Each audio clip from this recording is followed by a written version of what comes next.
संगे शक्ति कलियुगे। इस कलयुग के बीच में एकता में बल माना गया। जब हम मिलजुल करके कोई पाठ करते हैं, कोई स्तुति करते हैं, कोई वंदना करते हैं, उसका पुण्य बहुत है, उसका बहुत। इसीलिए मैं समय से कहता हूं कि समय से कथा पे आइए कि जब हम सामूहिक रूप से हनुमान चालीसा का पाठ करते तो वो चालीसा बलवान थी और कथा के लिए सहायक है।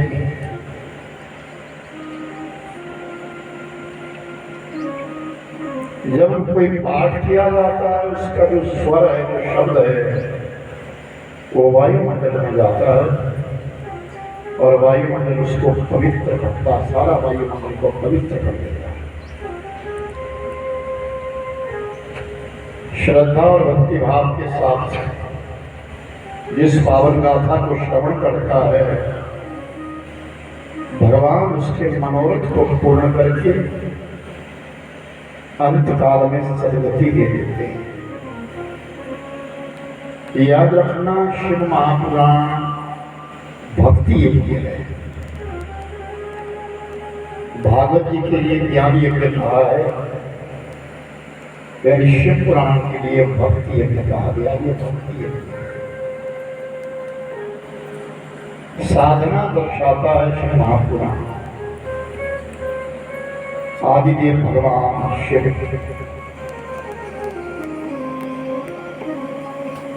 गंगा तरंग रमणीय जटा कलापम गौरी निरंतरम विभूषित भागम नारायणं प्रियमनंग मदापहारम वाराणसी पुरपति पद विश्वनाथ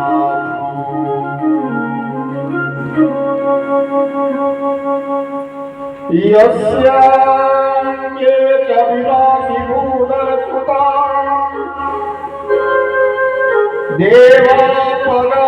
देवापगामस्तके भाले बालविदुर्गलं जगर्णं यस्योरसी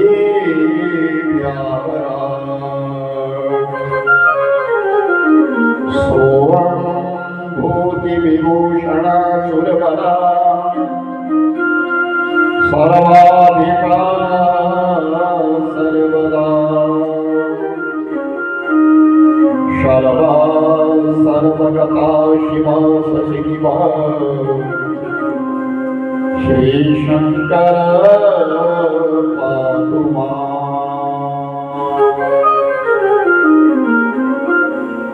भगवान शंकर जी के मस्तक के ऊपर विभूति लगी है, कानों में कुंडल है और गले के बीच में सर्पों की माला है। जिनके वाम भाग में मां गिरिजा, मां पार्वती मैया बसती है। नागों के आभूषण को धारण करने वाले भगवान शिव, जिनके सामने हमेशा नंदी बैठा रहता है, ऐसे भगवान शंकर जी की शरण में हम सब जाते हैं। वो शंकर भगवान जय।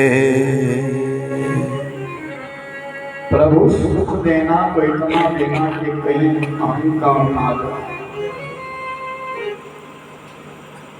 सुख देना तो इतना देना कि कभी अहंकार ना जाए, और दुख देना तो इतना देना कि मेरी आस्थाई ना मिट जाए। याद रखना, जब मालिक सुख देता है, इंसान सुखी होता है, तो सही में इंसान अपने आप को भूल जाता है, तो हम में और जब दुख आ जाता है तो फिर चिंता करता है ये क्या हुआ। उस सुख के बीच में कहा है, ऐ परम पिता परमात्मा जब मुझे सुख देना तो कहीं ऐसा ना हो कि मेरे मन में अहंकार आ जाए। याद रखना, बार उस मालिक के चरणों में झुकोगे ना तो वो हमें कृतार्थ कर देगा। मैंने कल ही एक बात कही थी कि जहां कहीं भी मंदिर बने थे उन मंदिरों के दरवाजे छोटे होते थे, इसलिए झुकना मानव का काम है। मुझसे झुकता है और सबसे पहले दरवाजे पे झुकता है। अच्छे लोग का एक क्रम है कि जब वो अपने घर से निकलते हैं तो अपने दरवाजे पर प्रणाम करके जाते हैं, और जब वो लौट करके आते हैं तब भी अपने दरवाजे पर प्रणाम करते हैं। वो साधारण बात नहीं है, वो कोई साधारण बात नहीं है, बहुत बड़ा ज्ञान है, मर्यादा है। जिस घर में तुम रह रहे हो वो प्रिय मंदिर है। जिस घर में तुम रह रहे हो वो प्रिय मंदिर है। वो घर नहीं है, मकान नहीं है, वो मंदिर है। उसकी मर्यादा रखना, उसकी आस्था रखना हमारा कर्तव्य है। हर घर में एक वास्तु होता है, शिलान्यास किया जाता है, ज्योतिषी से पूछते हैं कौन से समय हम शिलान्यास करें, कार्य प्रारंभ करें, और उसके पश्चात करिए कि प्रतिष्ठा करें। उस घर में भी देवताओं का निवास माना जाता है, वास्तविक देवता। उसका आदर करना, सम्मान करना हमारा कर्तव्य है। और जिस देहरी के ऊपर तुम प्रणाम कर रहे हो, आप लोगों को मालूम होगा, याद है, समझिए ध्यान से, जब भी कोई अपने पितरों का श्राद्ध करता है तो दरवाजे के ऊपर से ही उनको लकीर अंदर को खींची जाती है। आगच्छ आगच्छ देवी, आप आइए, आप। वो हमारी देहरी है। इसीलिए तो कहते हैं कि अपनी देहरी से बाहर मत जाना, यानी अपनी मर्यादा से बाहर मत जाना। काम्पिल्य नगर के बीच में एक यज्ञदत्त नाम का ब्राह्मण था। ध्यान से सुने सब। नैमिषारण्य की पावन धरती के ऊपर सूर्यदेव जी के मुखारविंद से इस पावन कथा के ऋषि मुनि सुन रहे हैं कि उस काम्पिल्य नगर के बीच में यज्ञदत्त नाम का ब्राह्मण था। पत्नी का नाम है दाक्षिणायनी, यानी जो हर काम में दक्ष है, हर काम को सुष्ठुता से करती है, और वो स्वयं यज्ञदत्त है। उनके एक पुत्र जन्मा और पुत्र का नाम गुणनिधि रखा। निधि कहते खान, गुण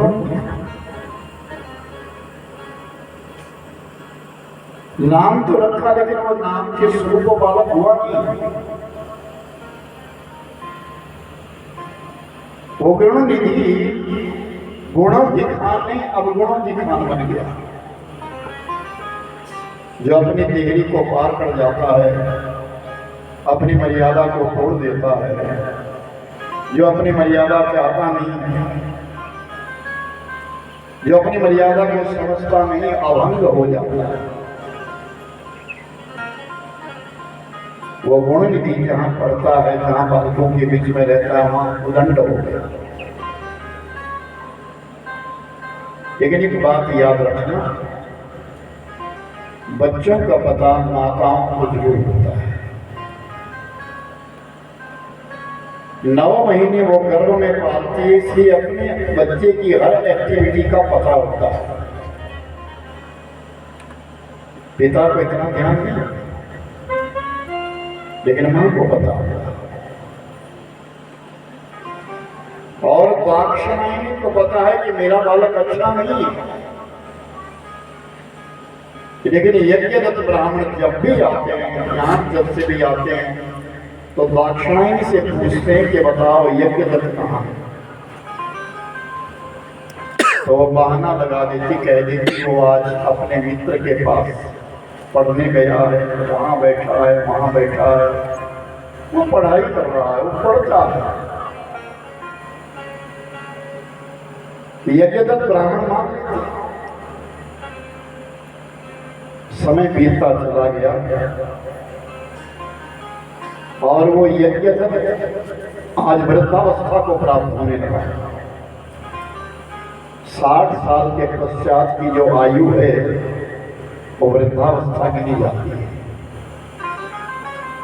याद रखना, आयु के 4 भाग। प्रथमेन अर्चितम विद्या, आयु के पहले भाग में विद्या को ग्रहण करो, यानी कुछ पढ़ लो, कुछ सीख लो, विद्या है। द्वितीय अर्जित धन, और आयु का जो दूसरा भाग है उसमें धन कमाओ। ये को हो रहा है भाई, दूसरे भाग में धन कमाओ और खूब कमाओ। तृतीय अर्जितम पुण्य, और आयु के तीसरे भाग में पुण्य कमाओ। बेटे उधर देखो, ये को गुजारा, इनको बढ़ रही है। आयु के तीसरे भाग में पुण्य कमाओ, चौथे भाग में कुछ नहीं कर सकते। यानी जब वृद्धावस्था आ जाती है तो इंसान ना तो पुण्य कमा सकता, न किसी की सेवा कर सकता, यानी कुछ कर ही नहीं सकता। उसका विशेष वृद्धावस्था कहाँ है? सबके घर में कोई ना कोई वृद्ध होता है, नहीं है तो हो जाएंगे, वृद्ध तो होंगे सब। लेकिन जब तक हम उस अवस्था तक पहुंचते तब तक हमको ज्ञान हो जाना चाहिए। और अगर हम उस प्रथम काल के बीच में, आयु के प्रथम काल में कोई विद्या अर्जित नहीं करते तो जवानी में रोना पड़ता है, और जब जवानी में रो जाता है इंसान तो बुढ़ापा अपने आप खाली निकल जाता है।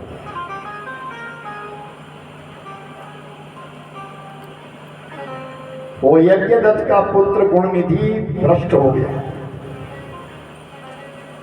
एक दिन के बाद कि वो यज्ञदत्त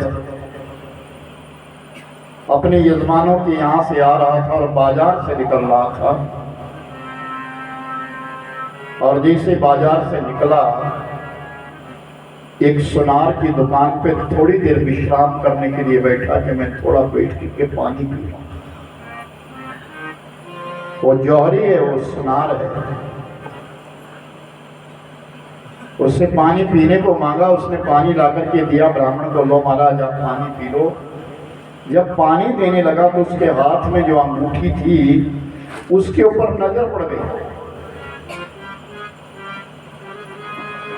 यज्ञदत्त ब्राह्मण की नजर पड़ी, और जैसे नजर पड़ी तो पानी तो नहीं पिया, लेकिन उससे प्रश्न किया, भाई एक बात बताओ, ये जो तुम्हारे हाथ में अंगूठी है क्या ये तुम्हारी है? उस जौहरी ने कहा, ब्राह्मण ये क्या पूछ दिया? अब तो ये अंगूठी मेरी है, लेकिन अब से पहले ये अंगूठी तुम्हारी थी। ये अंगूठी नहीं, इस बाजार में तो तुम्हारे घर का बहुत सारा सामान बिक गया, तुमको नहीं मालूम? तुम्हारा जो पुत्र है वो जौहरी हो गया, वो जुआरी है, वो मदिरा पान करता है, मांस भक्षण करता है, वैश्यवृत्ति करता है, वो पाप मार्गी हो गया है।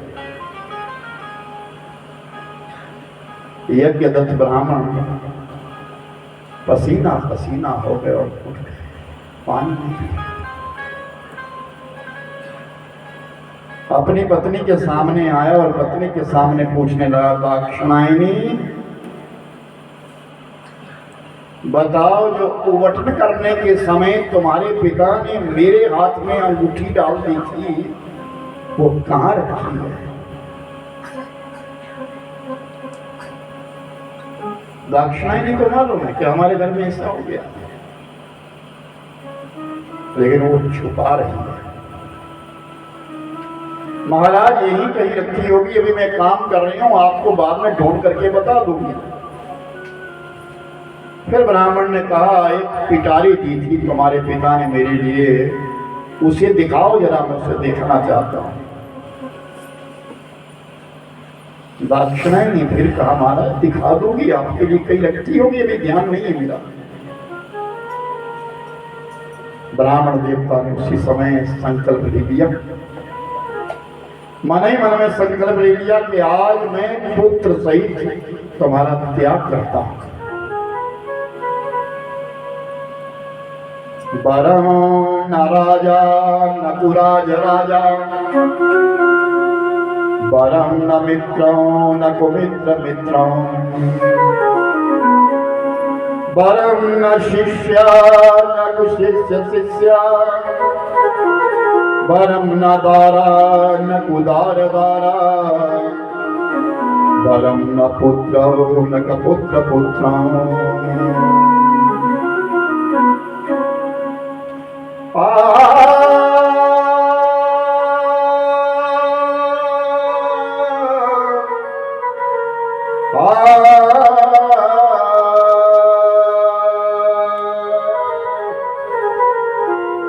एकोपि गुणवान पुत्रो निर्गुणा शतैर्वरा, एकश्चन्द्र तमोहन्ति न च तारा सहस्रशः। 1000 पुत्रों से क्या करना, 100 बेटों को पाल करके क्या करना, पुत्र एक ही बहुत है। असंख्य तारे हैं, लेकिन रात का अंधकार नहीं मिटा सकते। रात का अंधकार केवल एक चंद्रमा मिटाता है।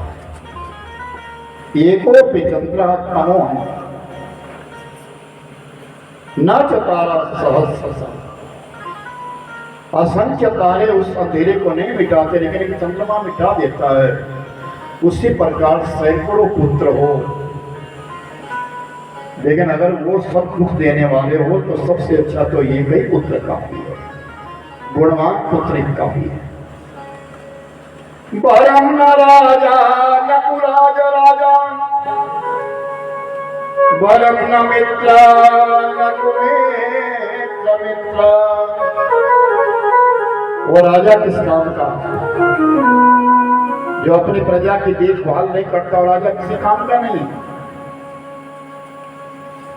वह मित्र भी मित्र नहीं है जो विश्वासघात करता है,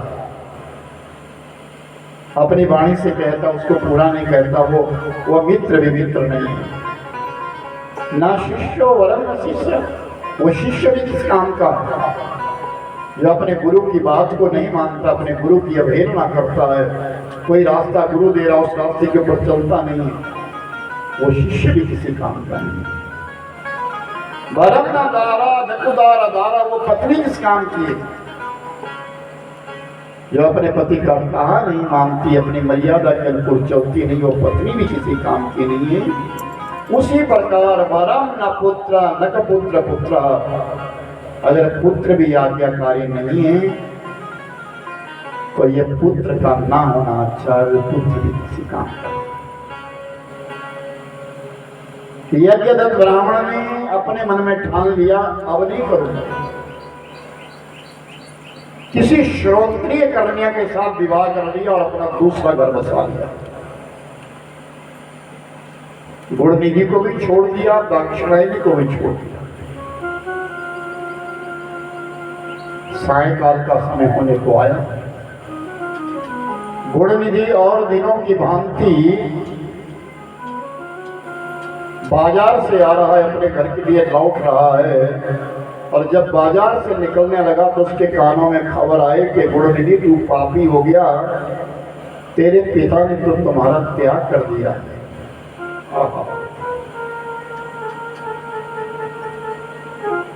तेरी माता का त्याग कर दिया है, तेरा त्याग कर दिया है। अब गुणनिधि को भूख लगी, क्या करें, कहाँ जाऊं? कहते कि जब इस शरीर में भूख उत्पन्न होती है क्षुधा, तो उसे ये पता नहीं चलता कि मेरा सगा है, ये कौन है नहीं। भागवत के बीच में एक दृष्टांत कथा आती है कि माता गांधारी ने अपने पुत्रों के ऊपर खड़े होकर के, माया ने भगवान शिव के बनाए हुए आम को खाने की चेष्टा करी थी, अपने पुत्रों के ऊपर खड़े होकर के, मरे हुए दुर्योधन के ऊपर खड़ी हो गई थी, दुशासन के ऊपर खड़ी हो गई थी, विकर्ण के ऊपर खड़ी हो गई थी। भूख इस प्रकार की भूख सहन नहीं कर सकती। और वो गुणनिधि विचार करता है, मैं क्या खाऊं, मैं कहां जाऊं? और स्थिति इस प्रकार हो गई, निचट हो गया, क्या इतने में आवाज आई, कुछ लोग जो है बाजार से निकल रहे हैं, उनके हाथों में पकवान है, थालियां ढकी है, उन्होंने थाली लेके जा रहे, पकवान है, कुछ पका हुआ वस्तु है, कोई पता नहीं क्या पकवान बना है, लेकिन सुगंध आ रही है। और जब गुणनिधि को सुगंध आने लगी तो भूख और तेज हो गई। भूखे के सामने अगर रोटी रख दी जाए तो वो धर्म भी नहीं पहचाने, और उन लोगों के पीछे पीछे गुणनिधि चल पड़ा। अब समझ गया घर जाने की तो कोई, घर जाना बिरथा है, घर में कैसे जाऊंगा, आज मेरा पर्दाफाश हो गया, मैं घर जाकर के क्या करूंगा। वो गुणनिधि जंगल की ओर हो गया, जिस तरफ लोग जा रहे थे, लोगों के पीछे पीछे चल पड़ा। और जैसे लोग पीछे पीछे, लोगों के पीछे पीछे चला गया, जब जंगल में गया तो क्या देखा, शिवालय। वो शिवालय के बीच में शिवलिंग है, और लोग गए और एक एक करके लोगों ने अपने जो हाथ में पकवान बना था वो शिवलिंग के ऊपर चढ़ा। रात्रि का प्रथम प्रहर है, जितने भी लोग आए थे सबने उपवास किया, किसी ने कुछ खाया नहीं है। आज 14 है, आज चतुर्दशी तिथि है, और देखिए आज भी एक सौभाग्य है कि आज एक सोमवार है और आज 14 है, कल पूर्णमासी है और आज 14 की कथा है। उस चतुर्दशी के बीच में जो भी लोग निकले थे, आज व्रत किया हुआ सबने, और व्रत करके शंकर जी के मंदिर में जाकर के शिवलिंग के ऊपर अपनी वस्तु चढ़ा रहे हैं।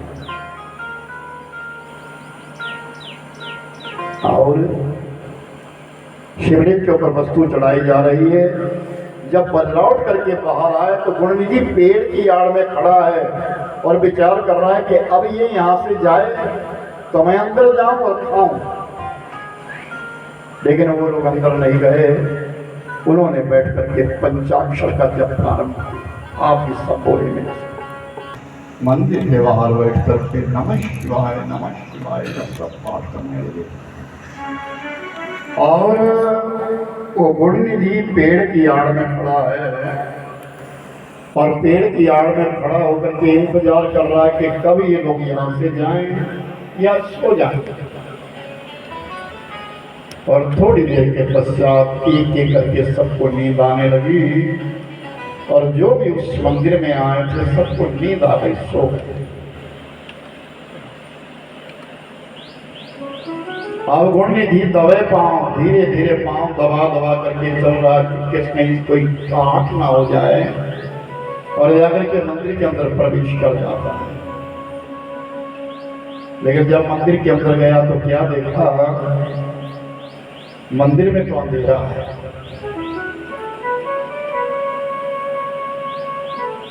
उस मंदिर में अंधेरा है, पता ही नहीं चल रहा है।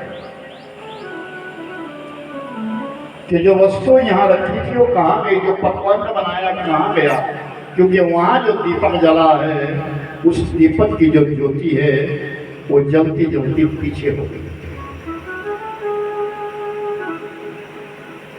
गुणनिधि ने तुरंत अपना जो वस्त्र पहना था, कमीज जो पहनी थी, उसको फाड़ दिया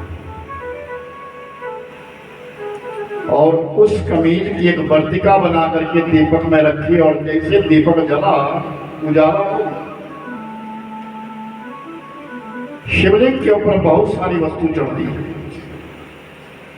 पहले खाने लगा, नाना प्रकार के पकवान न चढ़े थे, सब खाने लगा। जब खा करके पेट भर गया तो कुछ हाथ में उठा,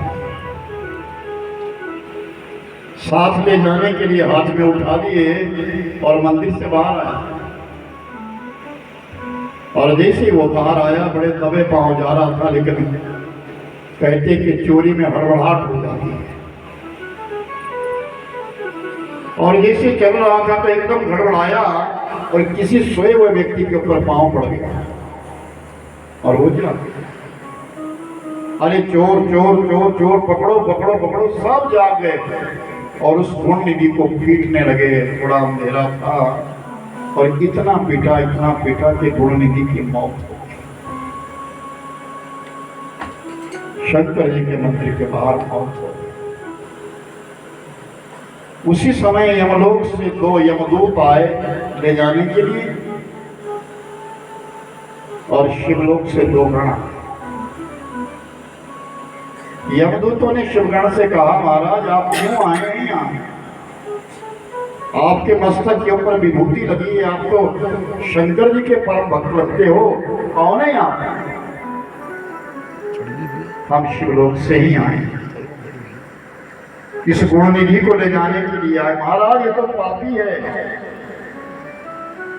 हम यमलोक से आए हैं इसको ले जाने के लिए। इसने पाप किया है, अपने जीवन में अनर्थ किया, इसने अपने माता पिता को धोखा दिया, जो संसार का बहुत बड़ा पाप है। अपने माता पिता को धोखा दिया। याद रखना, माता पिता जो पाल पोस करके बड़े करते हैं, करते बच्चों को, उनके कुछ अपने अरमान होते हैं, अपनी कोई तमन्नाएं।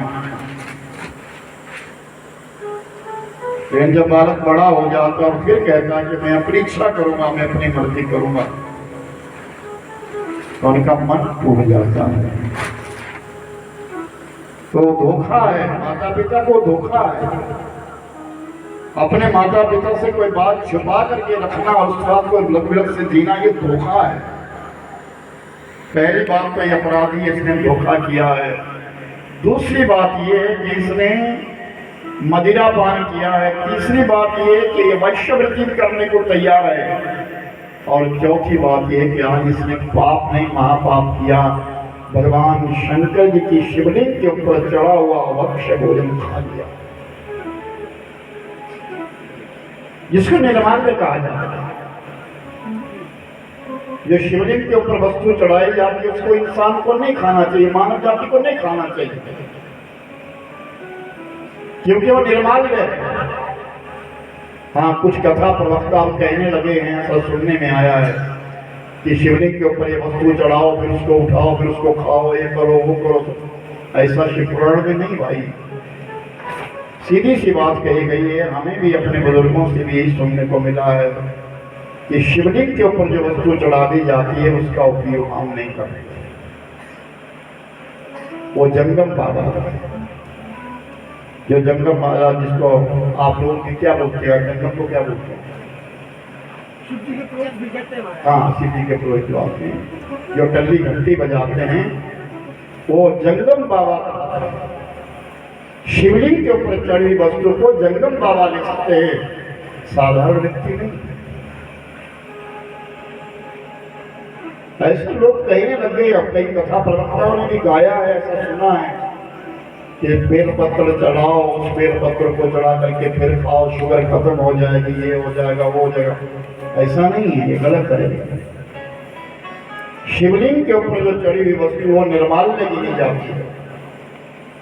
हाँ, शंकर जी के सामने जो पैसे अर्पण किया जाए, जो स्पर्श ना हो वो प्रसाद है, उसको दौड़ करके लेना चाहिए। उस प्रसाद को दौड़ करके दे लेना चाहिए, उसे छोड़ना नहीं चाहिए। और आज इस गुणनिधि ने निर्मल का भक्षण किया है, ये तो नरक में जाएगा ही जाएगा। महाराज आप क्यों आए? तो शंकर जी के पार्षदों ने कहा कि जो कुछ तुमने कहा वो सत्य है। इसने माता पिता का निरादर किया है, ना पीने वाली वस्तु को पिया है, ना खाने वाली वस्तु को खाया है, और आज जिसे तुम कह रहे हो महापाप किया है, ये भी किया है इसने। लेकिन आज इसने बहुत बड़ा पुण्य कमाया। क्या आज इसने चतुर्दशी की रात्रि है, लोग आज उपवास करके यहाँ सोए हैं, और इनके मुख से निकला हुआ ओम नमः शिवाय का मंत्र जाप इसने अपने कानों से सुना। पहला पुण्य तो ये। और दूसरी बड़ी बात ये कि इस अंधेरी रात में शिवलिंग के ऊपर इसने उजाला किया। 14 की रात्रि में उजाला किया है। आज ये चतुर्दशी की रात्रि थी और आज शिवलिंग के ऊपर भोजन चढ़ा है, वस्तु चढ़ी है, लेकिन शंकर भगवान जी अंधेरे में हैं। इसने आज अपनी कमीज को अपना वस्त्र फाड़ करके उसकी वर्तिका बना करके शिवलिंग के ऊपर उजाला कर दिया। इसमें बहुत बड़ा पुण्य है, इसके सारे पाप धुल गए हैं और आज ये शिवलोक का गमन कर रहे हैं। गुणनिधि के लिए दोनों पार्षद ले गए, शिवगण ले गए और कैलाश पर्वत पे गए। और कैलाश पर्वत पर भगवान शंकर जी ने निर्णय किया ये मृत्यु मंडल पर जाए और एक राजा बनकर के रहे। मेरे भाई बहन, कलिंग देश है, उस कलिंग देश के बीच में उस बालक का जन्म हुआ। राजा अरविंद के यहाँ काम था और बड़ा विभूति बालक, बड़ा सुंदर बालक, बड़ा वो गुणनिधि आज दूसरे जन्म में राजा बना है।